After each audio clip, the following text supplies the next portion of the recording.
ಅದಲ್ಲದೆ ಶತಕೋಟಿ ವಿಸ್ತೀರ್ಣವುಳ್ಳ ಭೂಮಂಡಲಕ್ಕೆ ಹೆಗಲನ್ನು ಕೊಡ್ತಕ್ಕಂಥವ್ರು. ಆ ಸೂರ್ಯದೇವರು ಇಲ್ಲದ ಮೇಲೆ ಜಗತ್ತು ಏನು ಪ್ರಯೋಜನವಿಲ್ಲ. ಆ ಸೂರ್ಯದೇವರ ಶಕ್ತಿ ಇದ್ದೇ ಇರಬೇಕು, ಬೆಳಕಿದ್ದೇ ಇರಲೇಬೇಕು. ಅದರಿಂದ ಸೂರ್ಯದೇವರಿಗೆ ನೈವೇದ್ಯಕ್ಕೆ ಇರ್ತಕ್ಕಂಥದ್ದು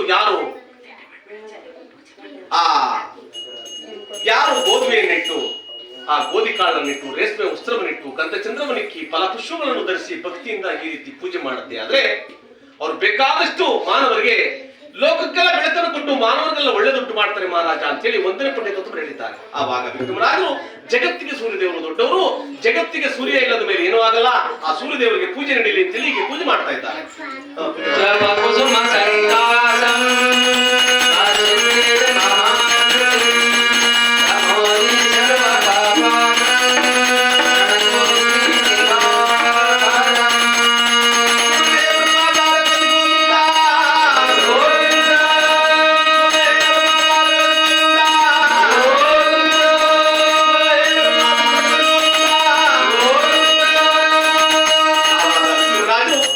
ಜಗತ್ತಿಗೆ ಸೂರ್ಯದೇವರು ದೊಡ್ಡವರು ಅಂತೇಳಿ ಪೂಜೆ ಮಾಡಿ ನಮಸ್ಕಾರಗಳನ್ನು ಮಾಡಿ ಕುಳಿತುಕೊಂಡಿದ್ದಾರೆ. ಈ ಕಡೆ 2ನೇ ಪಂಡಿತರು ಎಲ್ಲಿದ್ದಾರೆ ಮಹಾರಾಜ. ನಾವು ಚಂದ್ರದೇವರ ಮಹಿಮೆಯನ್ನು ಹೇಳ್ತೀವಿ, ಕೇಳಿ ಮಹಾರಾಜ ಅಂತೇಳಿ ಆ ಚಂದ್ರದೇವರ ಮಹಿಮೆಯನ್ನು ಹೇಳ್ತಾ ಇದ್ದಾರೆ. ಕೇಳಿ ಪೂಜ್ಯರೇ.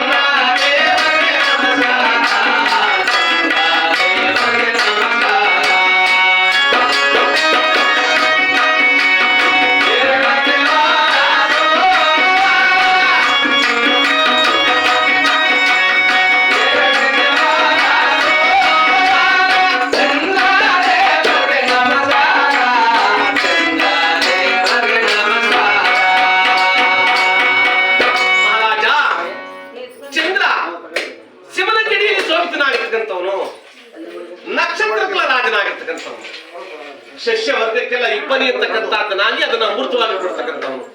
ಏನು ಈ ಭೂಮಿ ಮೇಲೆ ಬೆಳೆಯುವಂತ ಬೆಳೆಗಳಿಗೆಲ್ಲ ಆ ಚಂದ್ರನಿಂದ ಇಬ್ಬನಿ ಅಂತಕ್ಕಂಥದ್ದು ಅಮೃತವಾಗಿ ಬೆಳಿಲಿಲ್ಲ ಅಂದ್ರೆ ಅದು ಸುಳಿಕಿತ್ತು, ನಮ್ಗೆಲ್ಲ ಫಲ ಸಿಗಲ್ಲ ಮಹಾರಾಜ.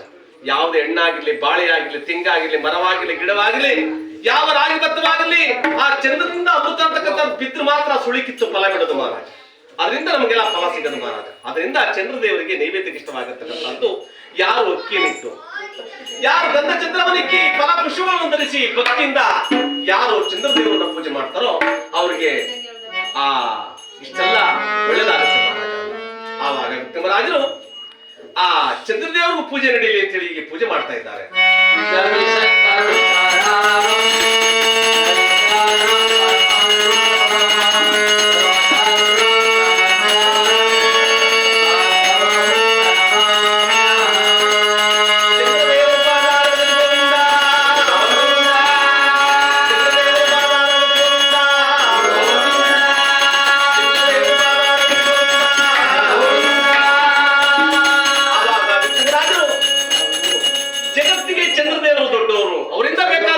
ಸಿಗುತ್ತೆ ಮಾನವರಿಗೆ ಅಂತ ಹೇಳಿ ಆವಾಗ ಚಂದ್ರದೇವರಿಗೂ ಕೂಡ ಪೂಜೆ ಮಾಡಿ ನಮಸ್ಕಾರ ಮಾಡಿ ವಿಕ್ರಮರಾಜರು ಕುಳಿತುಕೊಂಡಿದ್ದಾರೆ. ಈ ಕಡೆ 3ನೇ ಪಂಡಿತರು ಹೇಳ್ತಾ ಇದ್ದಾರೆ, ಮಹಾರಾಜ ನಾವು ಮಂಗಳ ದೇವರು ಅಂದ್ರೆ ಅಂಗಾರಕ ದೇವರ ಮಹಿಮೆಯನ್ನು ಹೇಳ್ತೀವಿ, ಕೇಳಿ ಮಹಾರಾಜ. ಹೈ ಕೇಳಿ ಪೂಜೆ.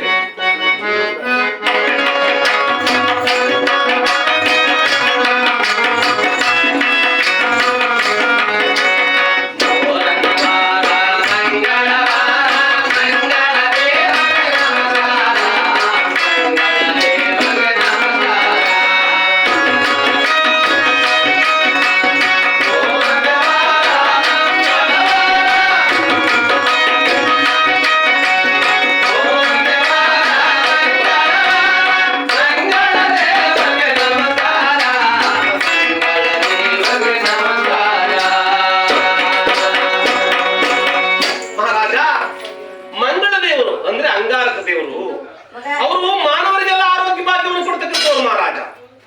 ಆರೋಗ್ಯ ಭಾಗ್ಯ ಒಂದಿಲ್ಲ ಅಂದ್ರೆ ಏನ್ ಕನಕನಕ ಸಂಪತ್ತು ನಮ್ಮ ಹತ್ರ ಕೋಟಿ ರೂಪಾಯಿ ತುಂಬಿದೆ, ನಮ್ಮ ಮನೆಯಲ್ಲಿ ಬೇಕಾದಷ್ಟು ದವಸ ಧಾನ್ಯ ತುಂಬಿದೆ, ಹಣ್ಣು ಹಂಪಳಗಳಿದೆ ನಮ್ಮ ಮನೇಲಿ ಅಂದ್ರೆ ತಿನ್ನೋಕ್ಕಾಗಲ್ಲ. ಅಂದ್ರೆ ಆರೋಗ್ಯ ಸರಿ ಇಲ್ಲ ಅಂತಂದ್ರೆ ಏನು ತಿನ್ನಕ್ಕಾಗಲ್ಲ. ಅಂದ್ರೆ ಒಂದು ವೇಳೆ ಅಂಗಾರಕ ದೇವರು ಕೆಟ್ಟವರಾದ್ರು ಅಂದ್ರೆ ಮಾನವರಿಗೆ ತಿಂದಂತಗಳು ಅನ್ನ ಒಳಗಡೆ ಜೀರ್ಣ ಆಗದೆ ನಮ್ಮಿಂದ ಹೊರಗಡೆ ಬರ್ತದೆ ಮಹಾರಾಜ. ಅದರಿಂದ ಯಾವ ಮಂಗಳ ದೇವರಿಗೆ ಅಂಗಾರಕ ದೇವರಿಗೆ ಇಷ್ಟವಾಗಿರ್ತಕ್ಕಂಥದ್ದು ನೈವೇದ್ಯಕ್ಕೆ ಯಾರು ತೊಗರಿ ಬೇಳೆನಿಟ್ಟು, ಯಾರು ಗಂಧ ಚಂದ್ರವನಿಕ್ಕಿ ಫಲಪುಷ್ಪಗಳನ್ನು ಧರಿಸಿ ಭಕ್ತಿಯಿಂದ ಯಾವ ಮಂಗಳ ದೇವರನ್ನ ಅಂಗಾರಕ ದೇವರನ್ನ ಪೂಜೆ ಮಾಡಿದ್ರೆ ಅವರು ಮಾನವರಿಗೆಲ್ಲ ಆರೋಗ್ಯವಾಗಿ ಕೊಟ್ಟು ಕಾಪಾಡ್ತಾರೆ ಮಹಾರಾಜ ಅಂತ. ಆವಾಗ ವಿಕ್ರಮರಾಜರು ಆರೋಗ್ಯವಾಗಿ ಅವನು ಕೊಡತಕ್ಕಂಥ ಮಂಗಳ ದೇವರಿಗೂ ಕೂಡ ಈ ರೀತಿ ಪೂಜೆ ನಡೀಲಿ ಅಂತೇಳಿ ಪೂಜೆ ಮಾಡ್ತಾ ಇದ್ದಾರೆ.